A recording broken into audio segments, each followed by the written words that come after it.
Video, we're going to show how we put this segmented vessel together.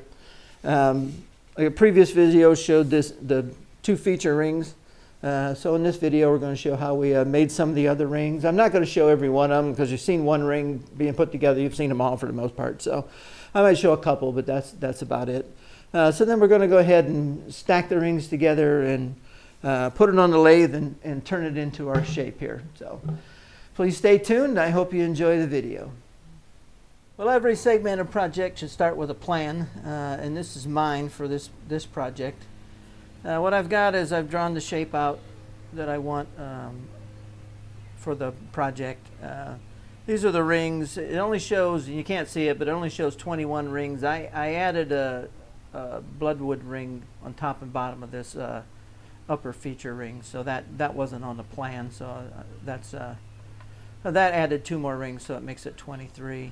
What I did was I laid these things out. I started the ring, numbered the rings from the bottom. I don't know. It's you can start from the top or bottom. I guess it'll make a difference. This next column is the diameter, the number of segments. This is the segment length. This is the total length of the piece of wood I need, and this is segment width and the angle, and then the thickness that I want. And the last column is the material that's made out of.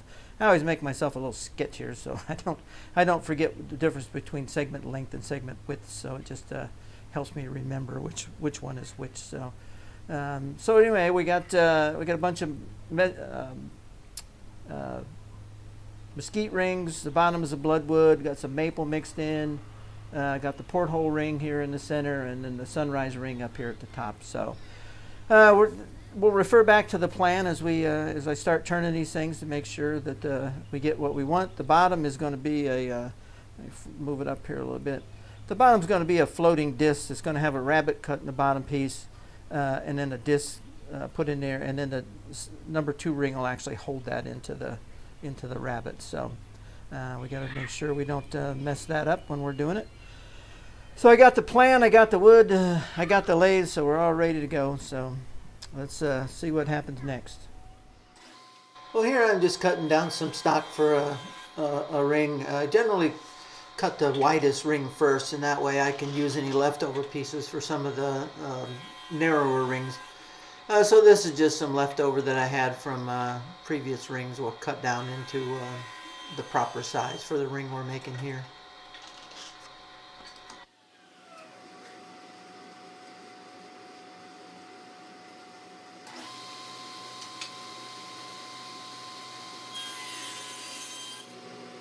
Well, after I got the stock ripped to width, just a matter of cutting it on the sled here. I just cut one and measure it, make sure it's the length that I want. The stock has some varying colors and grain patterns and whatnot, so I'm just using the different pieces and cutting a little from each one so that I can mix them together when I put the ring together, so there won't be any kind of particular pattern or anything. So it's a little from this one and a little from that one until I get the 12 segments that I want.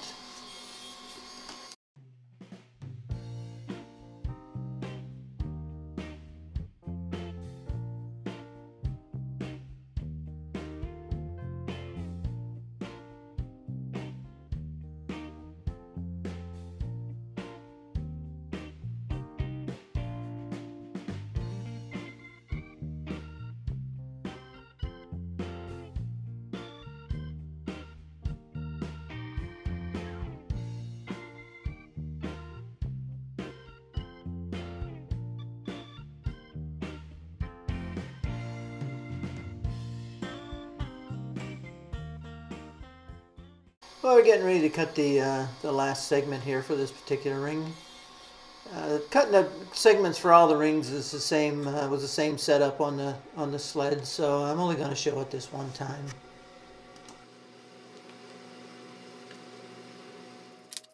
Well, it's important to knock the fuzzies off of the segments once you get them cut. Don't want to interfere your joint. Here I'm just trying to find the best color match and grain match or whatever for this particular ring. I use the half ring method to glue these up. If the clamp would cooperate with me, I would do a dry fit. It took me a couple of minutes there to get it to cooperate. So I said it's just a half ring method of gluing them up. So I need a little wax paper so I don't glue my ring to the cover I have on top of my table saw. So I like to mark the segment there with a 15. So keep an eye on that one that was closest to me. It seems to go someplace. Took me a minute to figure out what I did wrong, but it disappears when I'm gluing these up. So I'm just using regular Titebond glue here to glue these up. Now's not the time to be skimpy with the glue, so we're just going to fit them all together. Just a matter of getting them placed where we want them, and there you see that 15 I put on there is gone. So when I stood it up backwards from the other the other segments, and that 15 actually wound up on the bottom, but there's no harm done. So I just wipe off any excess glue, make sure they're down flat against the table, wipe the glue off the back. Get ready to be done with that one here. Just check the joints. Oh, there's that 15 that was on the other side, so we'll put that there. And I'll write that on there. I like to write the time on there that I glued it up so I know how long to let it wait before for the glue to dry. Well, I'm one lucky woodworker that I have a drum sander to help me flatten these rings. Not required, of course. You can certainly do it on the lathe with a scraper and a gouge and a sanding block, but it sure does make life easy.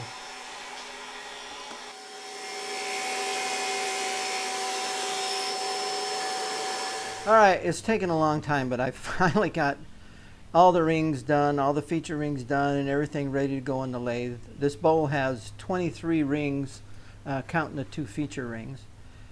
Some of the rings stacked up there will actually be split into 2, so there's not 23 stacked up there. So I have the top ring and the bottom ring glued to waste blocks already. I have the feature ring ready to turn round, and the smaller feature ring ready to turn round. So like I say, starting with the rough stock and roughing this all out and doing everything, it's taken me, I don't know, I probably have more than 75 hours in this thing already, and I haven't put anything on the lathe yet. So it should go quicker now that we're getting ready to put the stuff on the lathe and do some turning. So let's go ahead and move to the lathe and see if we can put this thing together.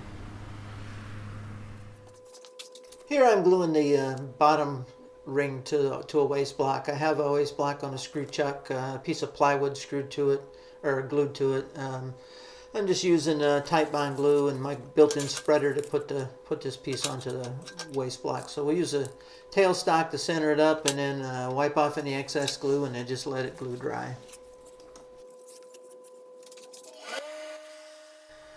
Here I'm just taking off the piece of plywood on the bottom on the number 1 ring. I use a pointed askew to remove a little bit of the plywood, and then take a gouge and round the ring off a little bit. Once I get that rounded, then I'll go ahead and maybe take a scraper. And I don't always do it the same way every time, but this time I took a scraper and cleaned it up. So then I use the point of that skew just to take the plywood down to where it is no longer glued to the ring, and then the centerpiece pops out. There's plenty of ways to do it. This just happens to be that way that works for me. After I get that plywood off, there's usually some pieces left on, so I just use a scraper to clean it up. There was a little bit of piece left there. Use a scraper until I get it all the plywood gone and get it nice and flat, and then I'll use a sanding board with some 100 grit sandpaper attached to it. I pretty much treat all the rings the same way, so I'm not going to show too many more of them, if any at all. So it's just a way that I happen to clean these things up and build them. Like I said, there's more than one way of doing it, and there's as many ways as there are woodworkers, I suppose. So this happens to be my way.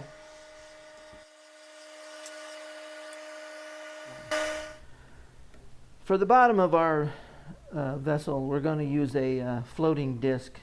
What I have is a piece of curly maple. Doesn't have a lot of curl in it, but it's got some in it. So what we're going to do is we're going to make a rabbet and fit this in here. I turned this down, as you've seen in the previous video. I turned this down, so this is basically out of the way. It's deeper than the what we're going to need for our disc. Most of this will be turned away once we flip the bowl around. So I wanted to leave as much as I could there to leave it connected to the waste block. So I didn't want to turn all that away. So what we're going to do is we're going to turn this rabbet. The disc is about 3/16 of an inch thick. I've sanded everything, and we're going to. This measurement is 4.5. The disc is 4 3/4. So we need to go out about 1/8 of an inch or so on each side. So we're going to go ahead and mark that, and then we're going to just it'll be a trial and error kind of thing to get it to the depth that we want. So let's see.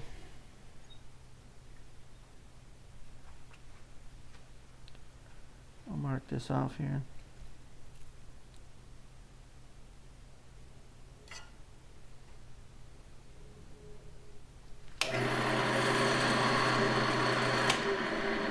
See if that's about 4 3/4, which it should be.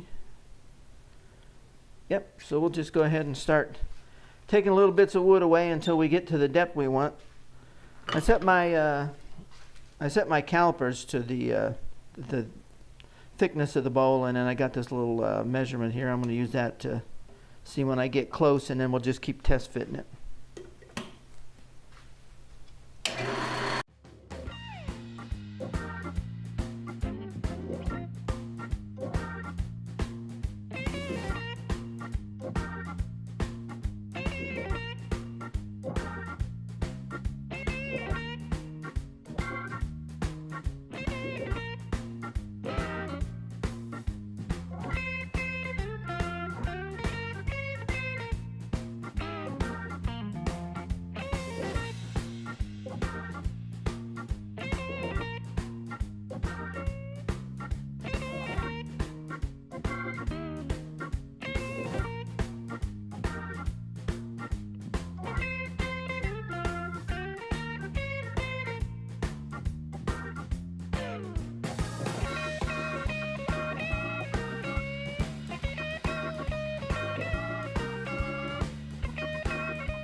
Let's fit the disc in it and see if we got it to the...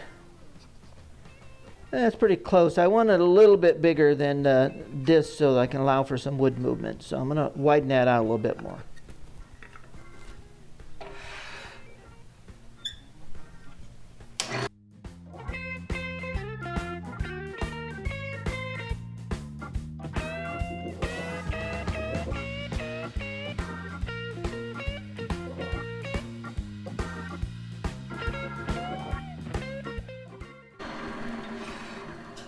Alright, let's see how we're doing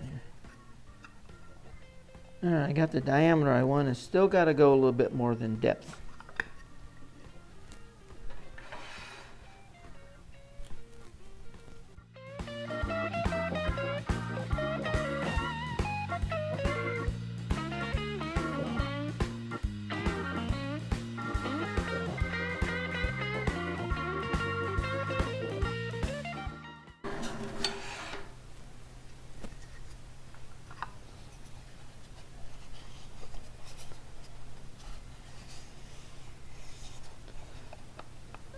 All right. Well, that feels good. It's nice and even all around.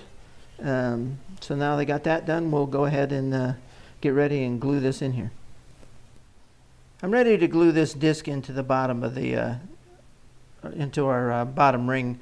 I put some tape on here to keep me reminded of where the grain direction is. So all I want to do is put a little bit of glue on this side and this side, and that way the disc will have room to expand this way, because this is the grain goes this way, so it needs to expand like that.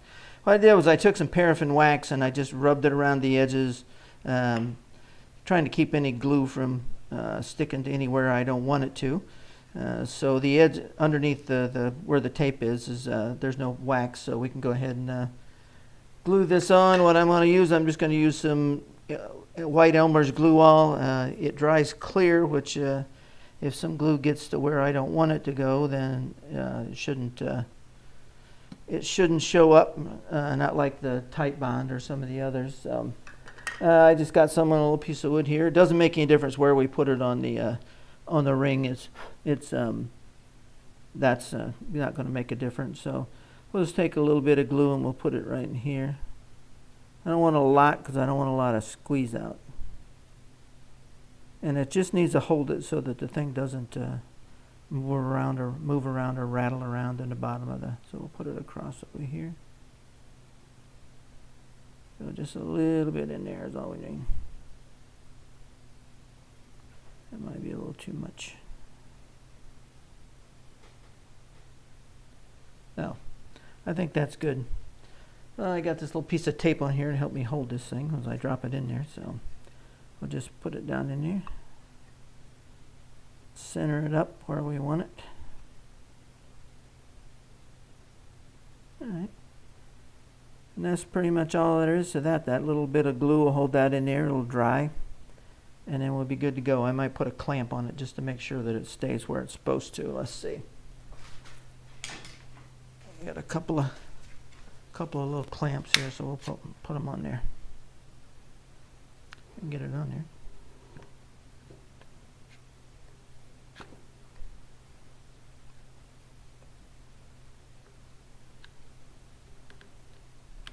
Alright, there's one.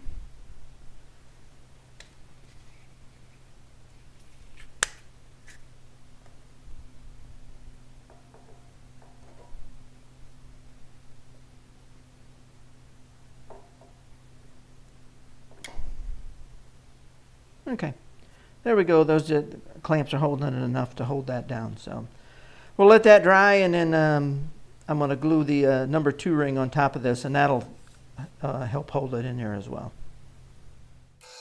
To get the piece of maple that I need for the number 2 ring to hold the disc in place, I need to split this piece, which is glued to the top piece of bloodwood. So I'm going to split this maple ring in half.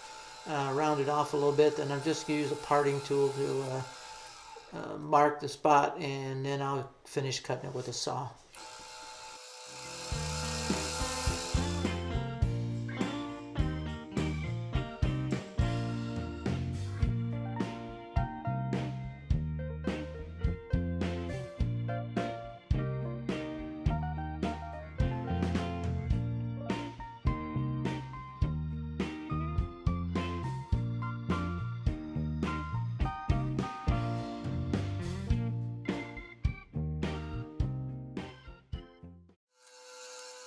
Well, I've flattened the number 2 ring, and here I'm just using a scraper.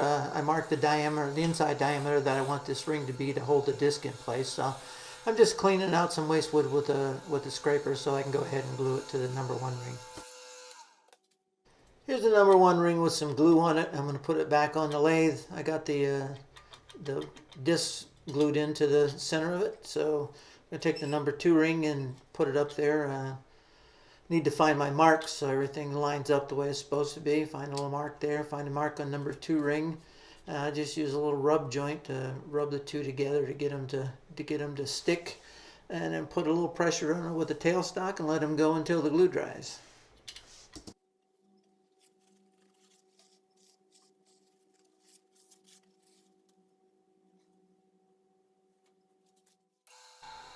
Well, I'm back on the top ring now. This is that piece of maple that we split in a previous clip. I'm just cleaning it up with the scraper, getting it nice and flat so it's be ready to glue the next ring on.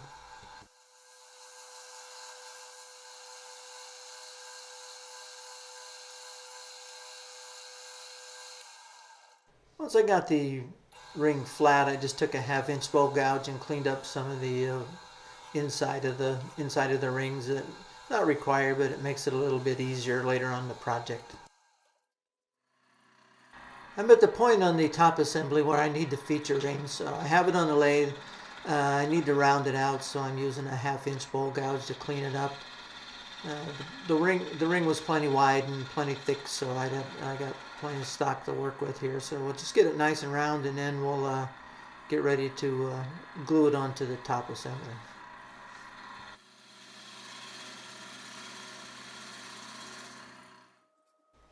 Alright, I got the feature ring all flattened out, so go ahead and put some glue on it. As I said before, it's not time to get skimpy with the glue, so we're gonna glue that up. On the top assembly there, I've added another bloodwood ring, which is the top part of this feature ring. So I added a bloodwood ring onto the maple that was on there earlier.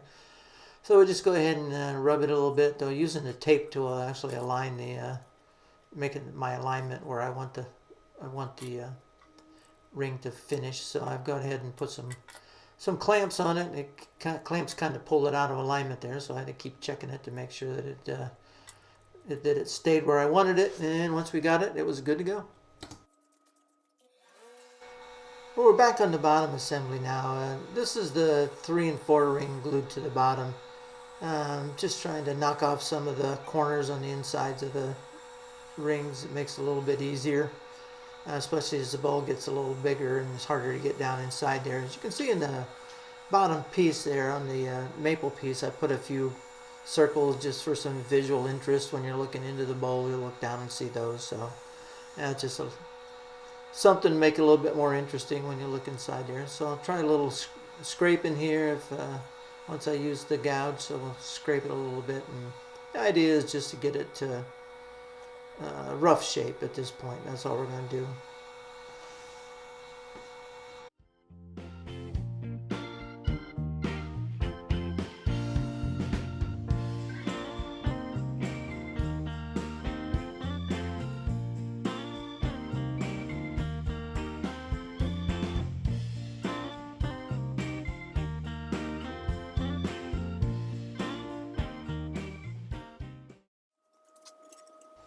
Well, here we're gluing together a couple of larger rings. This is the number 7 and number 8 ring. I like to glue two together. Makes things go a little bit faster. So I'll glue these two together, and then while they're drying, I can glue some others together and kind of make some sub-assemblies. So the rings are starting to get quite a bit larger now once we're getting into the center, toward the center section of the bowl. So just a little rub joint, and this thing's big enough that the tailstock's really not putting that good of pressure on it, so I'm going to go ahead and put some clamps on it to hold it where I want it. I've come to the point in the bottom assembly when I need to glue on the feature ring, so I need to try and round it out a little bit here. It's kind of nerve-wracking turning this. I have a lot of work in it at this point, and I really don't want to mess it up. So when you're cutting through those portholes, you're cutting more air than anything. So I just took it slow, and actually it came out all right.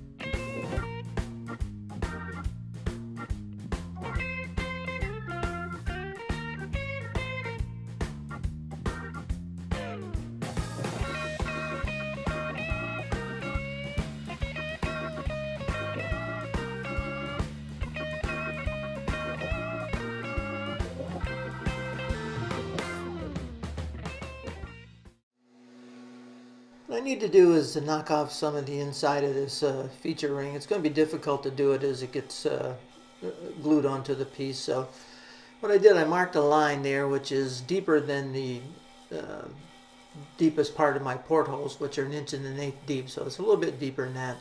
So I'll turn down to the line, and that way I'm assured not to go through the bottom of the porthole, which at this point would be pretty much be disaster for this ring, and that's the last thing I want to do. So if I stay on the right-hand side of the line, I'm good to go. Right, at this point, I've glued a bloodwood ring and a maple ring onto the bottom part of our feature ring. They were both thicker rings that I split with the saw like I showed earlier, and here I'm just going to clean this maple ring up, get it flat, and then get it ready to glue the next piece on.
I just kept going at the maple ring until I got it down to 1/8 of an inch is what I wanted for this particular ring. The bloodwood ring is a little thicker at 3/16 of an inch, but the maple sure does turn nice.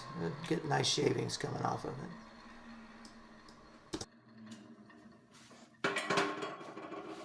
Well, that's part one of how I put the segmented turning together.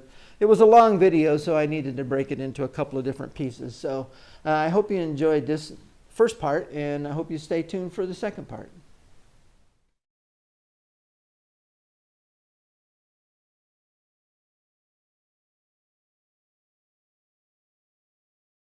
Hello, Steve Lindsley. Welcome to my shop.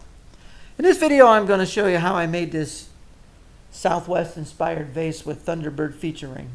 It's mainly a mesquite with the feature ring being purple heart and yellow heart with a little bit of black veneer thrown in.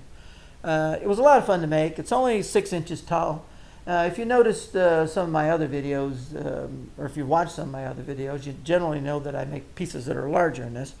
But some of the smaller pieces are certainly no less challenging, and they're just as much fun to make. So, and it uses a lot less wood. So if there is an advantage, my mesquite supply is getting kind of low, so I'm going to need to find a new supply for that. So it was a lot of fun to make. I get my inspiration from Native American pottery and the baskets from the southwestern area of the United States, and that's what I did with this one. I just looked at a bunch of photos of different images of pottery and baskets and kind of sketched out a shape that was pleasing to me.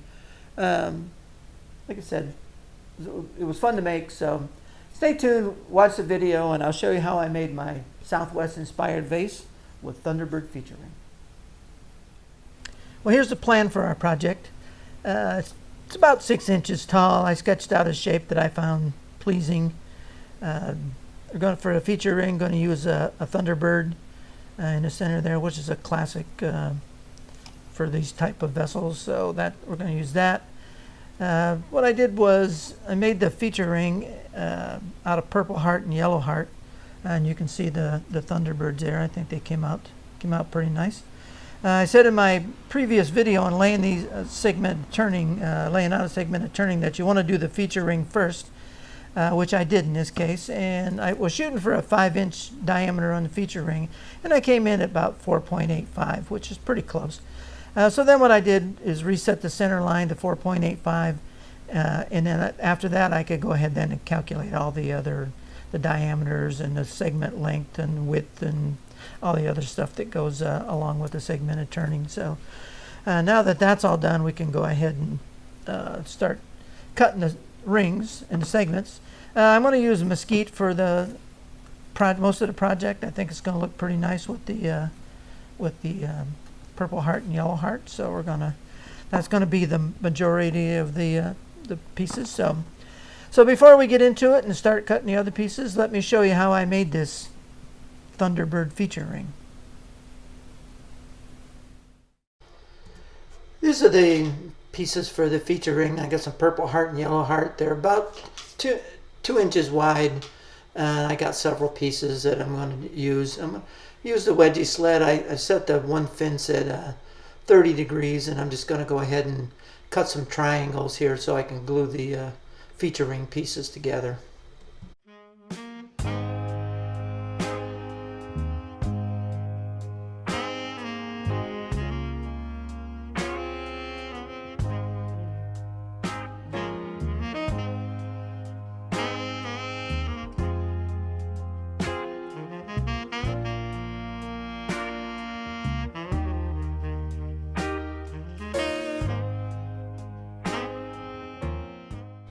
I have a couple of pieces of MDF put together, and I'm going to use that for clamping up these pieces. I'm using a new glue by Type Bonds called Thick and Quick, or Quick and Thick, or something like that. I think it's supposed to set up in like 15 minutes. So we'll just put the veneer in there and then use the clamps to squeeze the purple heart pieces in there. And once we do that, this one gave me a little bit of grief, so I had to put a little bit more glue on it, but generally it went pretty well. I think I made 10 altogether, even though I only needed 8.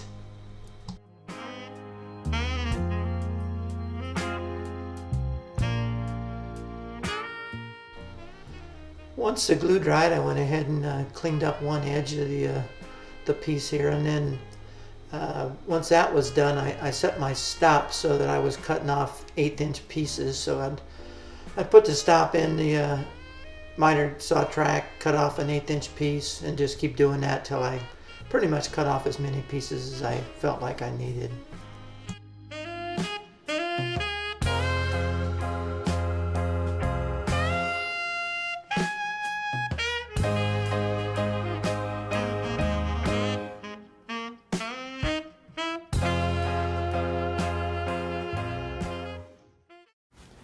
Alright, here's the pieces off that we just cut. And now the question is, how do we make these into a Thunderbird? Well, the first thing I'm going to do is I'm going to take the top one and I'm going to flip it over. And that's going to be the head. And then we're going to take this one and move it out of the way. That's going to be the tail. The next thing I want is a long one. So I'm going to take that bottom one there and put it up against that piece. And then I'm going to take a shorter one, so I'm going to put that one aside. I'm going to put this one up against there like that, and then the tail piece we're going to put on like this, if I can get it to stand up there. So once I do that, let me get it a little closer maybe. Once I do that, we'll get our little Thunderbird. Now what we'll do is we'll put some pieces on the bottom, another piece on there, and a piece on there to further define it so that it looks a little bit better. So that's going to be our Thunderbird that we're going to use in this feature ring.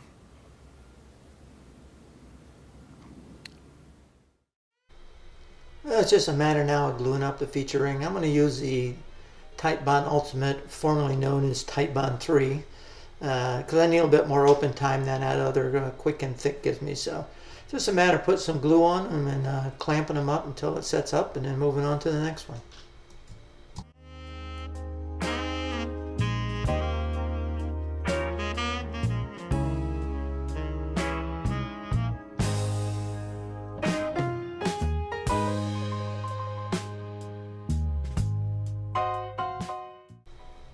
Some double stick tape holds the piece onto my little L-shaped jig there, and I just use that to clean up one face of the piece, and then I just take it off and use that face against the fence and just run the other side through and clean it up.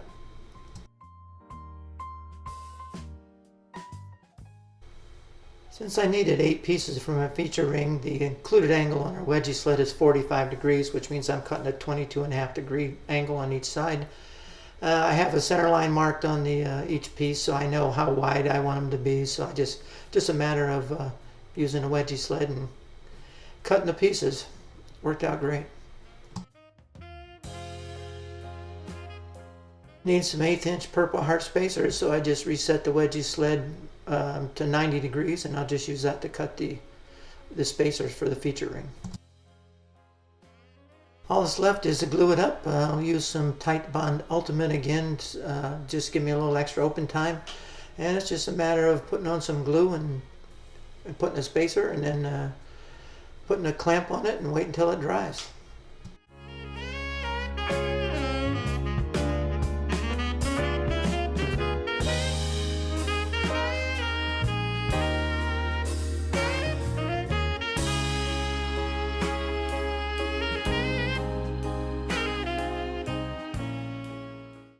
Needed to come up with a way to hold this piece on the lathe while I turned it around, so I used my large jaws in expansion mode, which is a little unusual, but there's really not a lot of problem with that because it was holding up pretty securely, and I only needed to cut a real small rabbet on the inside so that I could mount it to a waste block.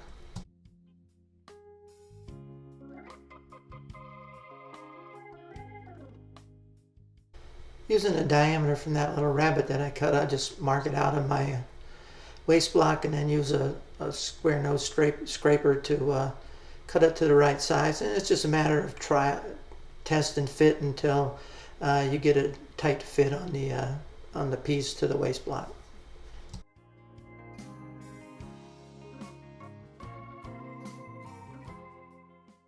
And once I got a nice tight fit there, I'm just going to use some hot glue to hold it to the waste block.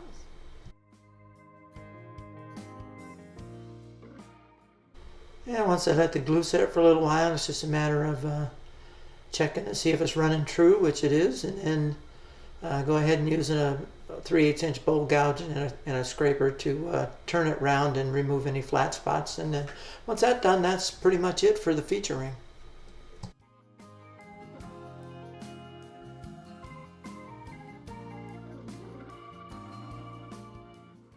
Well, it's back to the mesquite pieces. I got the wedgie sled reset to cut a 16 segment ring.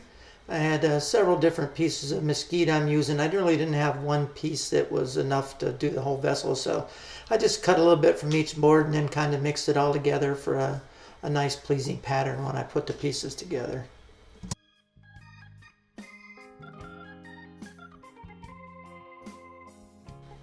Gluing the rings up was pretty much a standard kind of thing. It's pretty much a similar process as the feature ring. So here I'm back to the quick and thick glue. He said it sets up in 15 minutes and you're able to actually do something with it. So part of the wait time sometimes is waiting for the rings to dry, glue to dry as they go together. So this speeds the process up a little bit.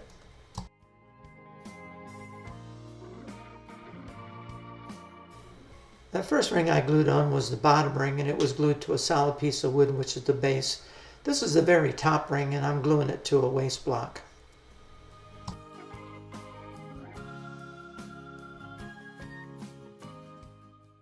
Normally I'd run the rings through the drum sander to clean them up, but these were pretty small, and I didn't want to take the chance of having them get stuck in the drum sander or whatever, so I'm just put it in the large jaws and use a bowl gouge to clean it up, and then hit it with the sanding board, and then that piece is ready to be glued to the next one.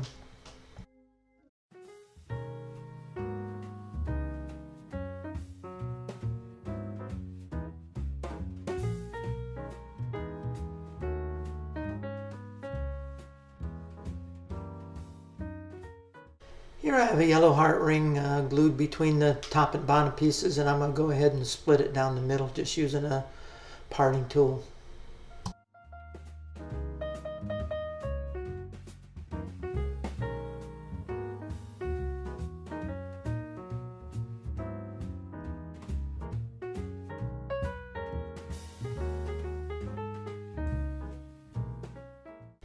Once it's split, I'm going to go ahead and clean it up and turn it down to an 1/8 inch. So I'll use a parting tool, a bowl gouge, a sanding block, and whatever it takes to get the piece cleaned up and ready for the next ring.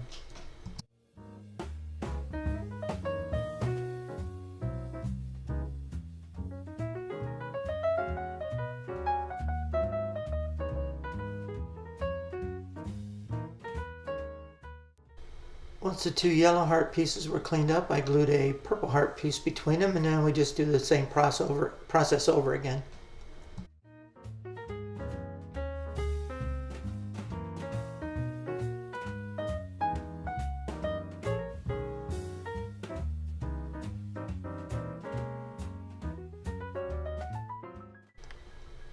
Here I've glued the feature ring to the bottom piece, and now I'm just trying to get this waste block off.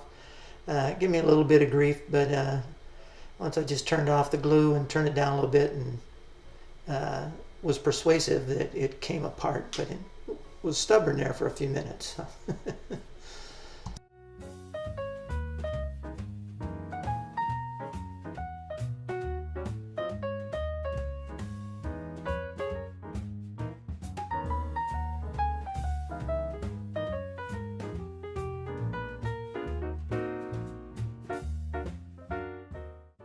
At this point, the piece is not totally glued together. I just have the top piece pressed onto the bottom part and feature ring so that I can start to rough out the shape. So I'm going to start by cleaning up the feature ring and getting it to a diameter that I wanted, and then we'll just go ahead after that and move on to the rest of the vessel using a bowl gouge, a scraper, whatever it takes to clean it up and get it to the shape that I want.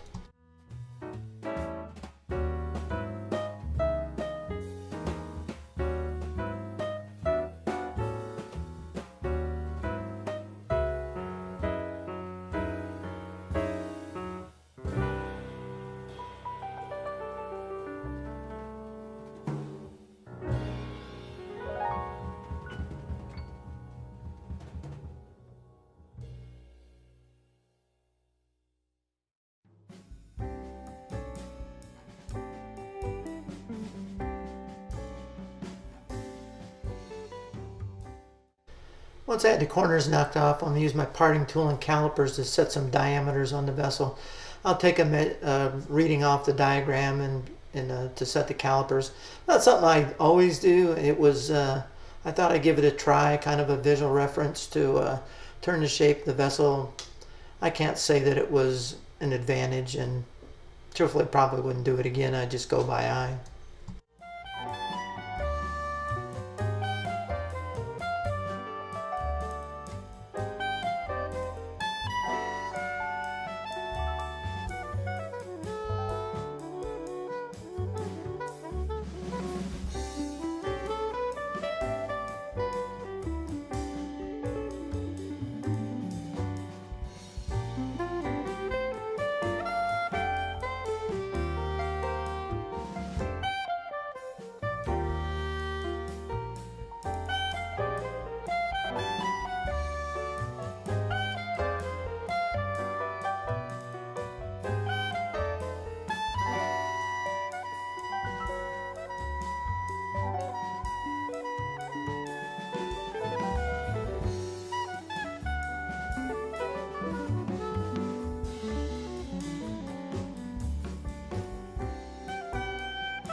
The waste block on the tailstock end of the lathe here was giving me a bunch of grief, keeping me from getting the shape I wanted on the top, so off camera I just went ahead and wasted away most of the waste block.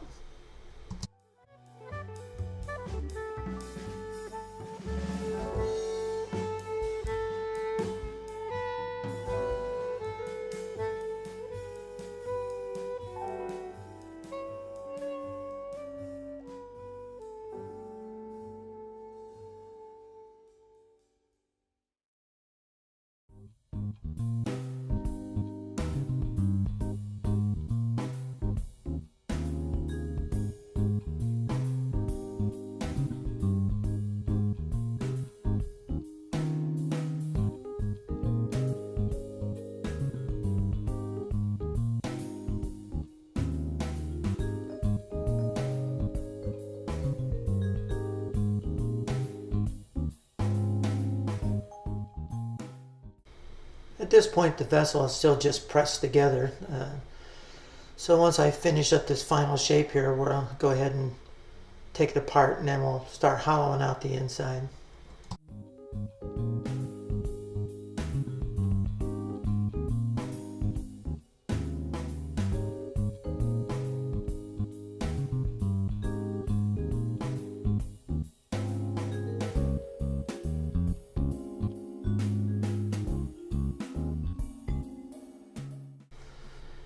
Alright, here we go to hollow out the inside. I'm going to turn the walls till they're a 1/4 inch thick, and I'm going to use a carbide tool to do that.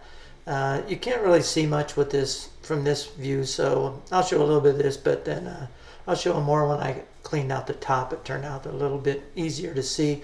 I kept checking the thickness with my calipers and just kept working away and worked my way down to the bottom of the vessel till I got it pretty much a 1/4 inch thick.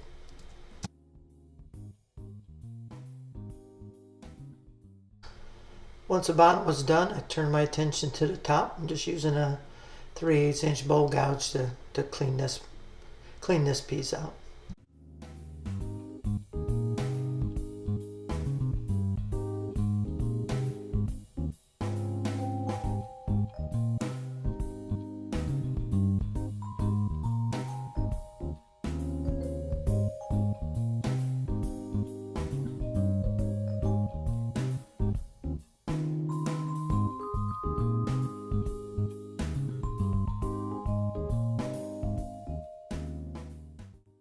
Let's hold it here for a second. The worst possible thing happened. As I was turning this piece, I noticed that there was a void in the wood in the top ring. I was pretty disappointed, but then the more I turned it, the more I was able to turn that piece out. In the end, it worked out all right, but I was really nervous there for a little while.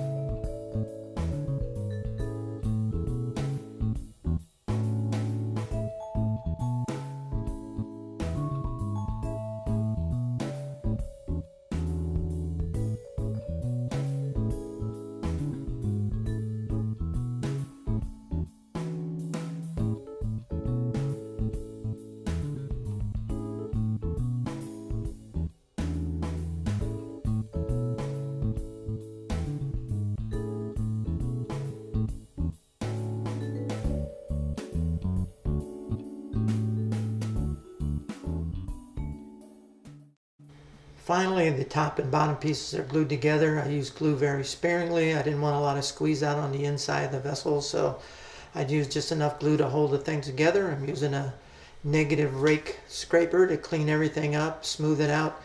Once I was finished with that, I sanded everything up to 320.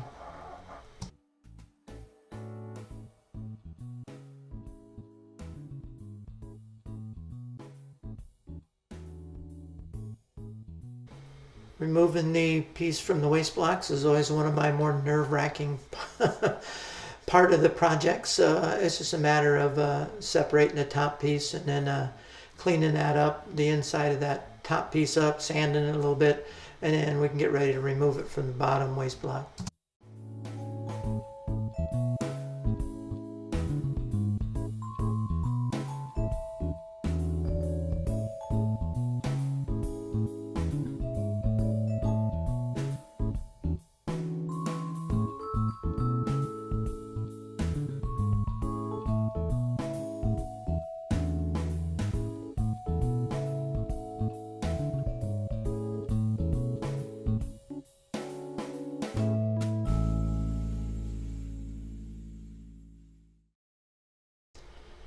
I'm using my homemade cone center here, just a bunch of pieces of MDF glued together, and we're going to go ahead and part it off from the bottom waste block.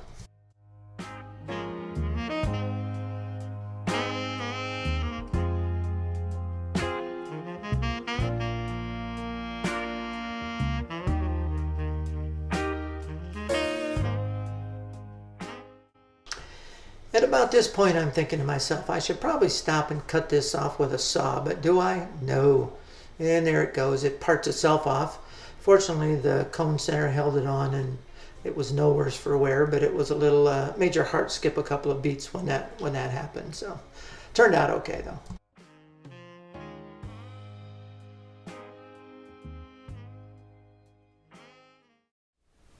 Okay, that's how I made my little Southwest inspired turning. For finish, I used 8 coats of an oil urethane called by General Finishes, called Armor Seal. It's a time-consuming process to put it on, but I think it comes out nice in the end. It gives the wood a nice soft feel, and it's really the finish that I prefer on most of my turnings. The inside I finished with a couple coats of shellac-based sanding sealer just to seal everything up good. So, hope you enjoyed watching the video as much as I enjoyed making this project. If you have any questions or comments, please leave them down below, and I'll get to them as quickly as I can. If you haven't already, please go ahead and subscribe. For those that have already subscribed, I thank you very much. Your support is certainly appreciated. So, until the next video, have a great day, and we'll see you soon.